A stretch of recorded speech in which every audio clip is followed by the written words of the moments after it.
Hey everybody, so this is my July 10th, 2020 PET scan. It's a huge improvement with the taxotere, herceptin, and perjeta. You can still see a little bit of residual tumor activity. This may actually be my injection site because it showed up the same place last me kind of see. It could be vascular, but I don't know. I don't feel any tumors there, so I really think that might just be some of the stuff they inject you with, the radioactive stuff, a little residual there.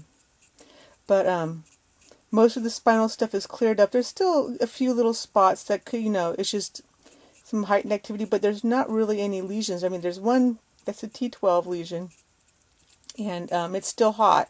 Not as hot as it was before, but it's still got some activity. But that's only after 4 taxoteres. So, I mean, I have to show you the previous scan. That's in another video. And you can see there's a huge difference. I mean, it's like a Christmas tree, and this time it's just, there's a couple of little lymph nodes here and there, but nothing like before. This was listed as a bone met, and it's not. It's an intestinal. These are the iliac small tumors. I've had those for a while, but they seem to be kind of stable, so that's good. Again, these are the kidneys. This is normal. This is the heart. This is normal. That's the bladder where the radioactive sugar is expelled, of course. But much better, much better. Very, very little hypermetabolic activity. There is still a little activity in the manubrium or your breastbone. All right, so up here you see it's kind of dark. That's because there's still a little activity in there, but it's not horrible. Not like it was, 4 years ago, where this was just a giant black blob of cancer, and it's not now. It's just, it could be more inflammation than anything. This looks like that's on my back. I'm not sure. That's not on my spine, so that could be something like a rib. I did have a bunch of rib or adjacent rib tumors, so that could be residual tumor from that.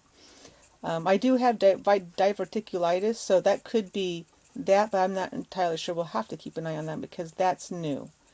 But overall, this is a huge improvement, and I'm really pleased with it. If I turn the brightness down a little bit, oh, that's up. That's the wrong way. You kind of see, you can still see that little blob there, the couple of little spots there. But really, this is a huge difference than what it was before, and that's very, very awesome.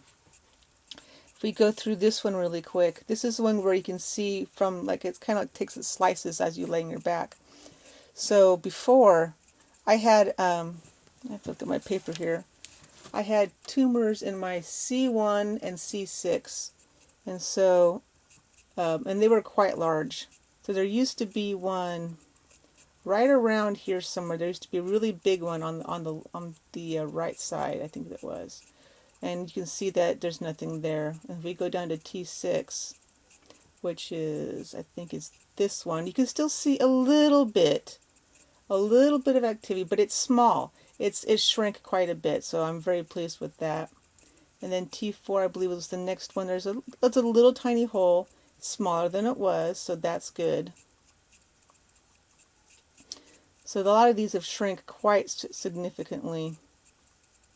Another thing that's really, really improved is my pleural effusion. It was quite large last time. So this is really awesome. That's improved quite dramatically. Another spot I had a couple was T4 and 5. I think we've passed those already. I think we're moving down to T9. So T9 had a small one, and I think it's still there. So let me see if I can find it for you. So it should be coming up right about, yep, there's T9. So that's the tumor on T9. Now see, you can see that it's just a dark spot, but it's not like bright colored. So that means the tumor in there is either asleep or dead. And so eventually this should fill back in, because the ones in the past have filled back in, so that's good. Now this is T12.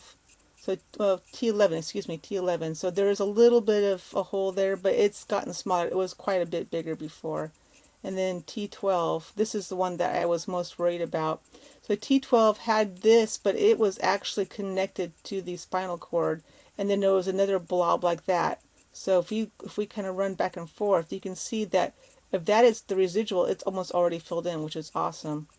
And then that's probably a little residual left over, but you can see there's no bright yellow. Like, this is the kidney stuff that's being excreted. That's the radioactive sugar. So if that was being taken up there, that would have been bright orange too. So it's not being absorbed there. So that means that the tumor is either asleep or dead, and that should fill back in eventually with bone. So that's good. This one here, I'm thinking it's smaller, but you can see that this is still orange. See if you see how that radioactive stuff there is orange and that's orange. So this one might still be slightly active, but I think if I remember reading the report that it's not as active as it was before. So that's good. So I do believe it's small, because I remember seeing it in like multiple slides, and now it's only in 2 slides there, so that's good. So I think it has shrunk, but not, it's still something we need to keep an eye on. So that'll, and there's a little residual from that other part of the T12. But as we go through the lumbar, there used to be a couple in L1, L2, and L3, and they're really not as visible as they used to be. This is just normal bone marrow formation. So that could be a residual, but it's really just so not really concerning, not like it was before. So I believe this is, if I can go back and look at which side the heart's on. So this is the left side. Okay, it's reversed. I was pretty sure I just wanted to tell you the wrong thing. So go back down to the left side. So this is the left side, this is the right side. So I still have a little bit of tumor activity here, and a little bit down there. But it doesn't seem to be doing a lot of bone destruction, because if you compare both sides with the way they look, I mean, you can see the edge of the bone here, you can see how thin the edge of the bone is there. So it's similar. There's actually more bone-like material here than there is on this side. So I find that interesting.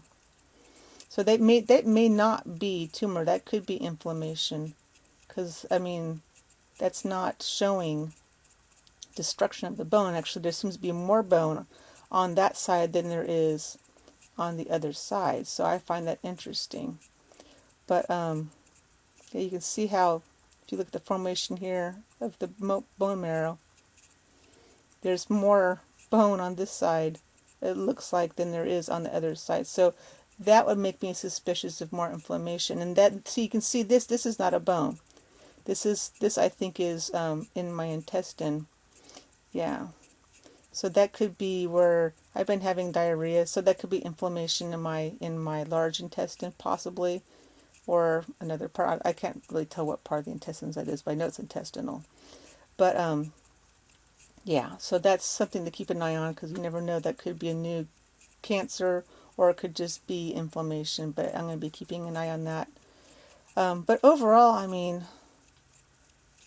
I was speechless when I was like, when my oncologist showed me the first picture I showed you. It was quite amazing.